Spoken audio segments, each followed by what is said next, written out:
change my story a little bit, but I'll say it again. So if anybody doesn't remember, or if you weren't there. So I started out wanting to be like Tom Hanks in the movie Big. Does anybody remember that movie?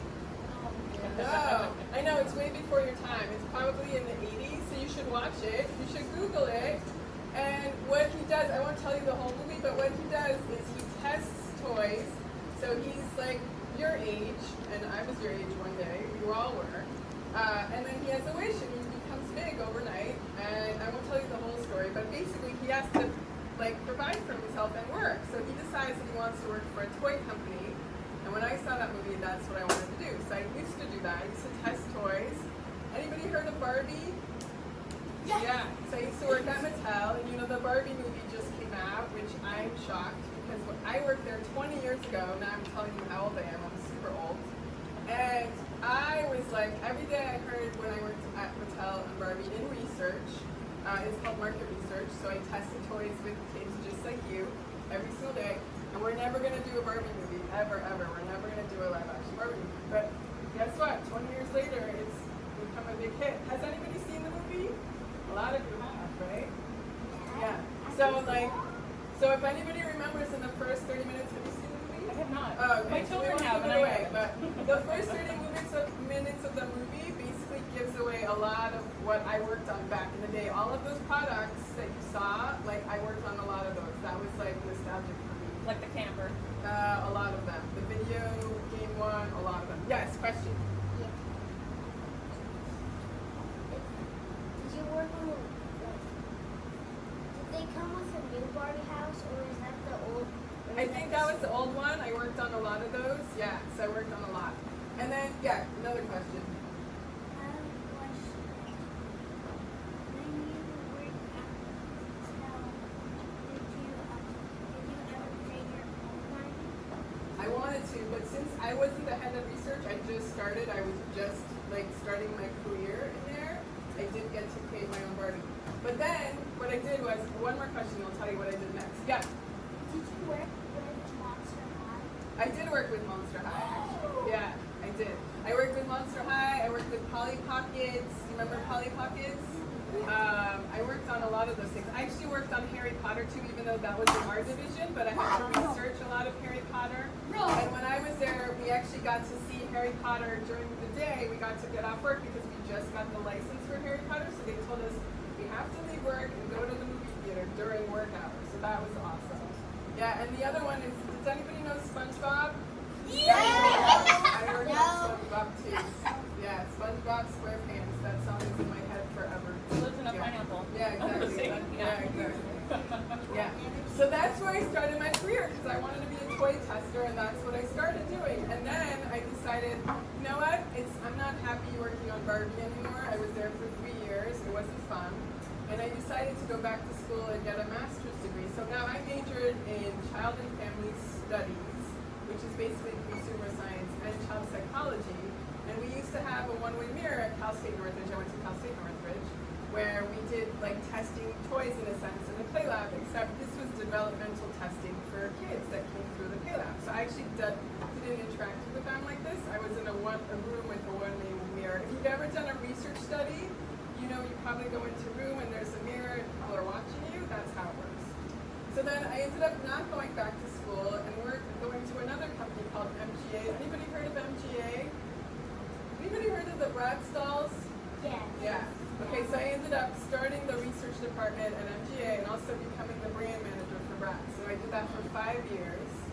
And we also got the Little Tights license. We did a bunch of different things. We did a Bratz movie, which I don't know if anybody saw back then. It wasn't as good as the Barbie movie, unfortunately. But yeah, so that's where I got my live MBA school. And then I was like not happy with that anymore either because now I got the corner office and toys and everything. So it was time for me to move on, and that's when I started WhizGirls because I wanted to do something different and make a difference. And so WhizGirls is all about STEM. Anybody know the word STEM? Yeah, what does it stand for? Science, technology, engineering, and math. That's right. So I actually grew up in elementary school in LA, down the street from UCLA. These ladies go to UCLA right now. And so I had a female computer science teacher that taught me how to code Fortran. That was my first coding language back in the 80s when I watched the movie Big. And And I played, does anybody know the game Carmen San Diego? Yeah. So I used to play that every day at school, and on my computer, I learned how to code Fortran. And my computer was the Apple IIc green screen. That's like an ancient one now. But that's how I started and learned how to code. So that's why I started WhizGirls, and WhizGirls Academy is where we do hackathons, and we're working on the games now, and they'll come out, and that's why we're doing this now. So we partnered with Nifty and NASA. We're so lucky to have Kirstie with us. She's actually from NASA, so she's going to tell us a little bit about her story as well.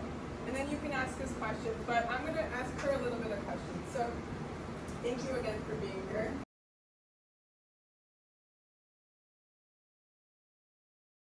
Yeah, so I moved a lot growing up.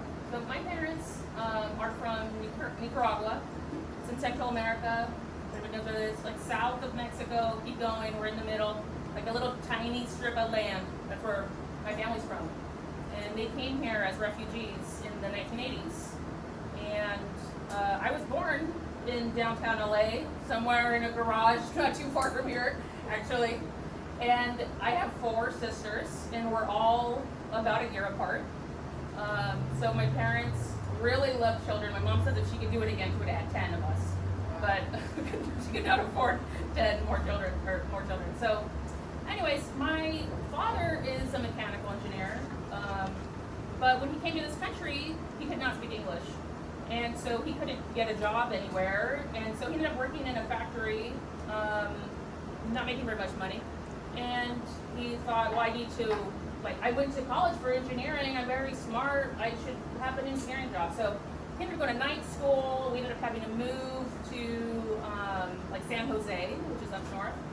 And I lived there as 1 to 2 years old. And then my dad learned English. He was able to get an engineering job, but they said, yeah, you can have a job, but it's all the way in 29 Palms out in the desert. If you guys have ever been there, it's like near Joshua Tree. It's like in the middle of nowhere. So, yeah. Yeah. Yeah, people go camping, right? Yeah. I lived there. Yeah. Yes. And they have really cool kids museum. Or they did, at least, when I was little. So we were there for a couple years, and then they told my dad, hey, do you want to move again to Nebraska? And my dad said, sure.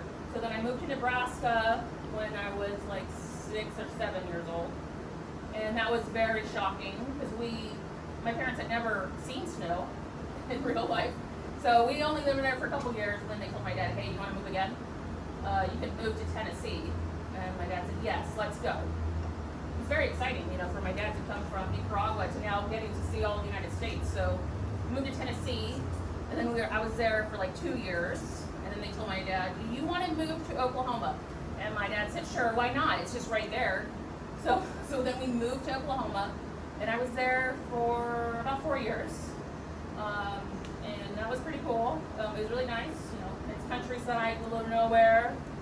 You get to see the night sky all the time, and that's kind of, really, I guess I should have backtracked. Ever since I was little, I wanted to be an astronaut. When I was 5 years old, I was like, I want to go to space. And then so living in the Midwest, you can see stars and everything all of the time. So it was very okay, cool, I could still see the night sky. But then we ended up coming back to California when I was in 8th grade. It was kind of sad. My dad lost his job. Yeah, he lost his job, and we came back because we had family here. And we were actually homeless for about a year, moving around, staying at people's houses and in motel rooms, and it was really hard. But we stuck together, and then my dad was able to get a job, and then that kind of really showed me, wow, my dad's an engineer. I might not be able to be an astronaut, but looks like engineering is pretty cool and could really take care of your family during hard times. There's always really good careers. So when I was 12, 13 years old, I was really I definitely like what my dad's doing with this job. So when I got to high school, my high school had a program for engineering, drafting, doing science. And they had said, oh, when you graduate from high school, you could go get a job right away, getting paid pretty good money, and you could work for engineers. doing drawings for them. So I started working as soon as I was 16. Like on my birthday, I started working, and I would help my family, you know, help my mom pay the bills and all that sort of stuff. And I ended up graduating high school in 3 years. I went to summer school, and I always took an extra class in high school. So by the time I was a junior, like my 3rd year of high school, I said, hey, can I graduate early? And they said, sure, you're almost there. And I always had really good grades at like A's and B's. So they said, go ahead if you want. You know, it's going to be hard, but you can do it. So I gave it a try, and I was able to graduate. I was just like 15 years old at the time. And my goal was really, I want to go to college, but I didn't know how to apply for university. My parents had no idea. I had another sister that had went to college, but she had done it all on her own. My parents hadn't helped her either figure it all out. And my other 3 sisters didn't go to college right away. So for me, it was brand new. I didn't know what to do. So I ended up going to community college for 2.5 years. And that was really awesome.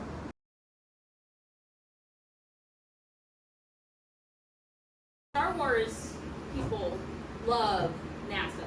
And they come every once in a while. Like, I got to meet R2-D2, I met BB-8.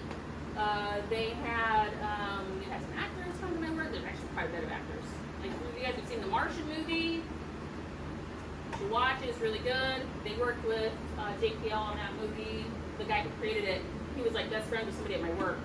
So it's really it's pretty accurate to real life. And the book is really good too, if you ever want to read a book. So yeah, it was fun. I don't know. I got to meet him a few times because there was one of my coworkers was really good friends with the Star Wars people, and so they come to JPL quite a bit. I met Bill Nye, the science guy. That was exciting. He was like my hero. I was little. This was like the first spacecraft I worked on. It's called Snap. The rover. This was on launch day. We launched during COVID, so a lot of us that worked on the mission did not get to go to Florida. So they did an event here at work in Pasadena. And then recently, I got to go see the antenna. I don't know if you guys know, but in California, we have the mission. We run the Deep Space Network, NASA does. And we have those big antennas. One here in Gulf States, out in the desert, and then Spain and Australia. So I finally got to go check it out.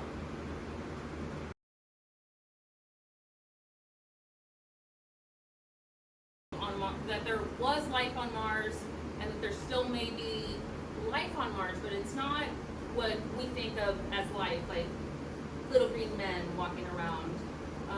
You know, as we're drilling, that's one of the reasons that we're drilling right now, is so that we can bring back these samples and take a look at them to see what little things are in there under the microscope. But we definitely think there is, or like I said, there was life on Mars. We know that that they have ice caps. And just like here, anytime you see ice, it means there was water, and if there was water, that's one of like the main building blocks in life. So yes, water is very, very important, and it was very exciting that we had found it. Awesome, thank you.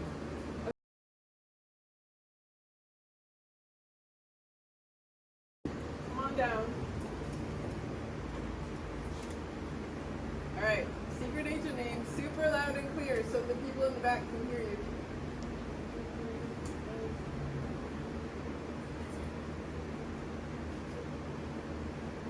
Pinky. Secret agent Pinky up here. Okay, what's the question?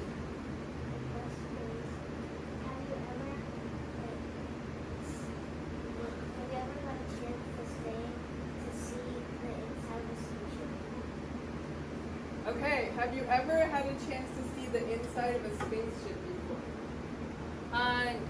Yes and no, but yes, because I went to a museum that had.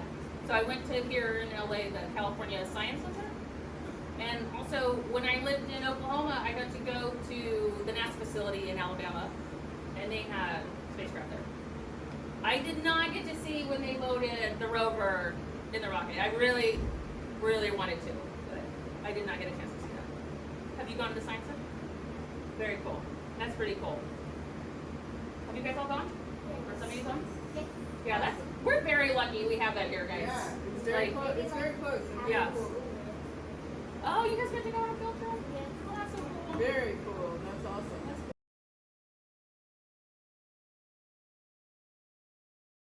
How did you feel moving so much when you were little? How did you feel moving so much when you were little? You know what? I always thought it was really exciting. It's probably because I was really young too. So I always liked making new friends. I always thought it was cool to meet people, and I would always keep in touch with my friends that I made at the previous place. Like we write letters to each other. I still am friends with people I went to school in Oklahoma with. But it was hard. Like looking back, I think, oh, it would have been nice to stay in one place. My husband, where he lives right now, is where we live. He's been there since he was like 4 years old, and now he's almost 40. And I thought that must be cool to also like be one place, but it was fun. It's good and bad. Awesome.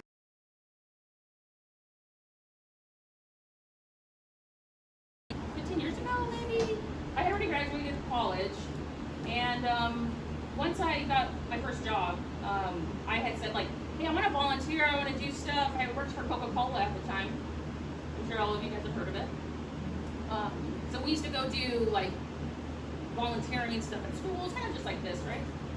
But we would bring soda instead of space stuff. But that time is probably when I heard about STEM, because they would like for like women engineers to kind of go give these talks to talk about how factories work. Okay.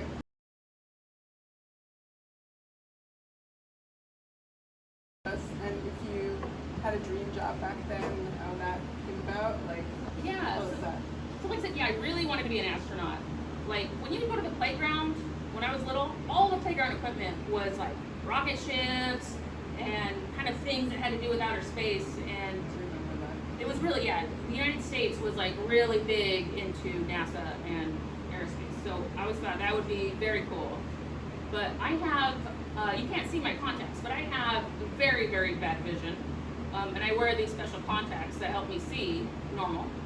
And I found out when I was a teenager that I could not be an astronaut with my eye condition.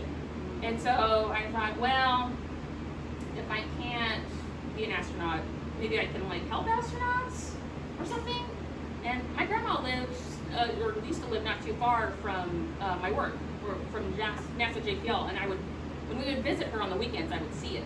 And I always thought, what are they doing in there? Like, what does that mean? Like, NASA Jet Propulsion, like, I don't know. I didn't know what any of those words meant.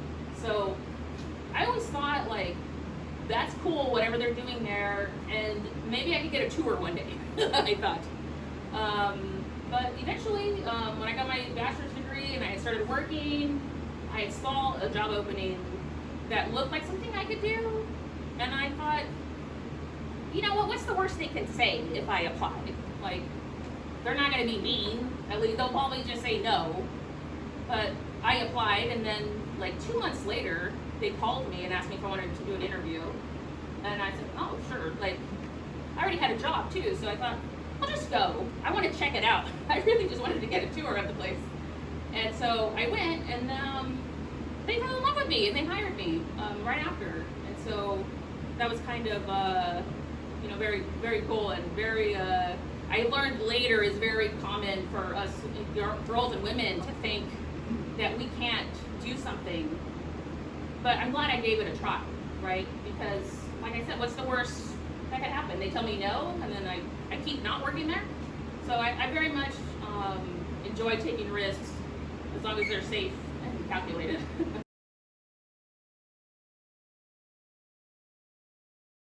So we went to a department store when I was little, like a JCPenney kind of store, and my parents were looking at lawnmowers or something, and I was looking at the computer, and I was like, what is this thing? Like, I thought it was so cool, and I was playing like a little game on there, like a little pinball game, and my dad was like, oh, we have one of those at work, and I was like, oh, really? Do you know how to use it? And he's like, not really. He also learned Fortran, just like you, and he was like, no, I don't really know how to use it, and so I said, I really want one, and my dad surprised me, and he ended up getting one for us for Christmas. But my sisters had zero interest in the computer. And so I had asked my dad, can I have it in my room? And that was when I fell in love with computers. And also, like, it's very much in line with engineering, is to, like, really want the technology and, you know, being on the cutting edge of things. So that was kind of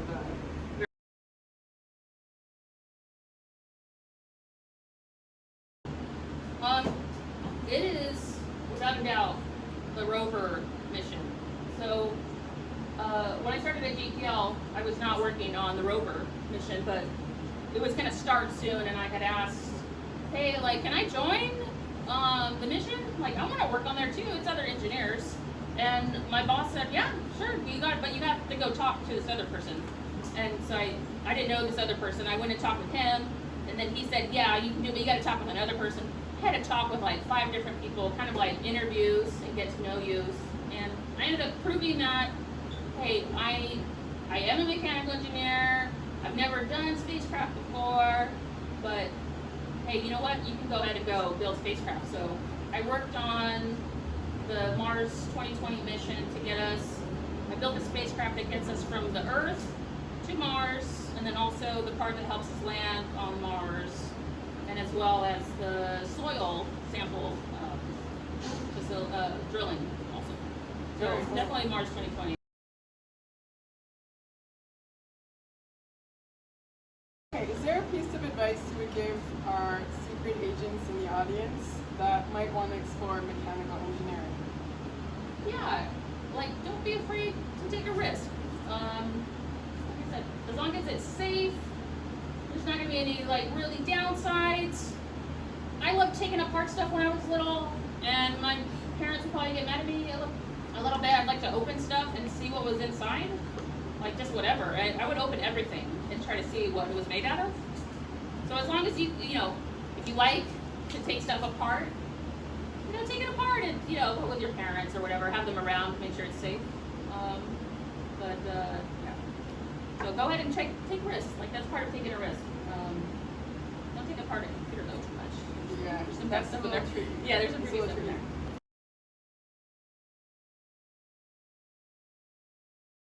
We need a team of cryogenic development technicians for our super secret agent trainees who don't know what that means. Can you describe it? Okay. So my daughter just asked me this the other day. What is cryogenics and why is it cool? My daughter was probably just as you guys had no idea what cryogenics are. So outer space, if you guys watched Guardians of the Galaxy? You remember when Star-Lord goes out and then the guy's, you know, he's out in the space and he's kind of freezing, his face is turning into like ice crystals? Well, we want to do that with our spacecraft, but here on Earth. We want to see what happens to our rocket ship out there. Because it's super cold. It's like minus 200 something degrees out there. So my department, we have liquid nitrogen. And we have a ton of it, like hundreds of thousands of gallons. And what we do is we work with the engineers to give them the right amount of liquid nitrogen to freeze the spacecraft. And we freeze every part of it, like from the little nuts and bolts, all the way to the rover, all the way to the spacecraft. So my team helps us do that safely, because it's also very dangerous because it's very, very cold.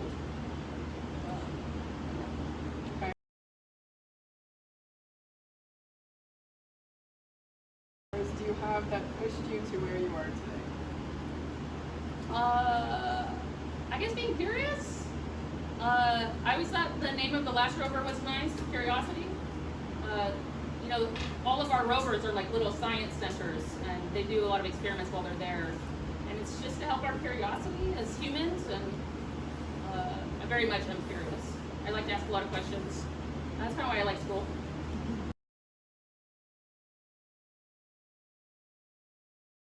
Never giving up. Every step of my way, like growing up, like my parents coming here as immigrants, was them not giving up. You know, like I said, my dad lost his job and he didn't give up, he kept going so that he could find another job again at a really hard time. And then for me, like, I wanted to graduate and start college right away so I could start working right away, and just never giving up. It's kind of been a big part of my life.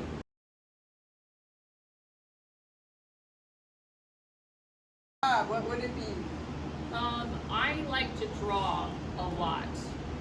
When I was little, I would watch Nickelodeon sometimes, and they used to have like contests in the summer where you could like draw something and then send it in the mail, and it would be on TV, and I would do it all of the time.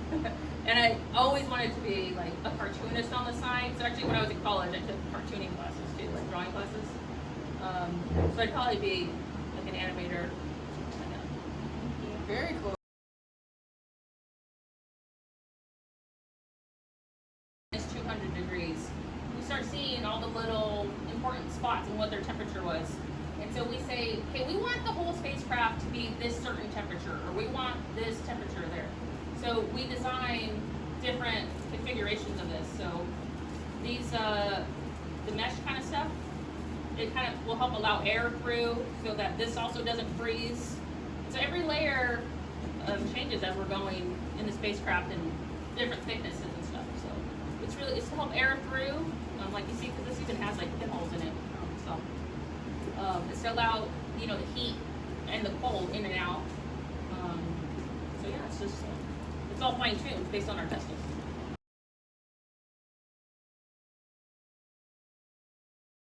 Wait, hold on. First, let's say your secret agent name again, because I know the people in the back can't hear, and I'm like I said, I'm old. So.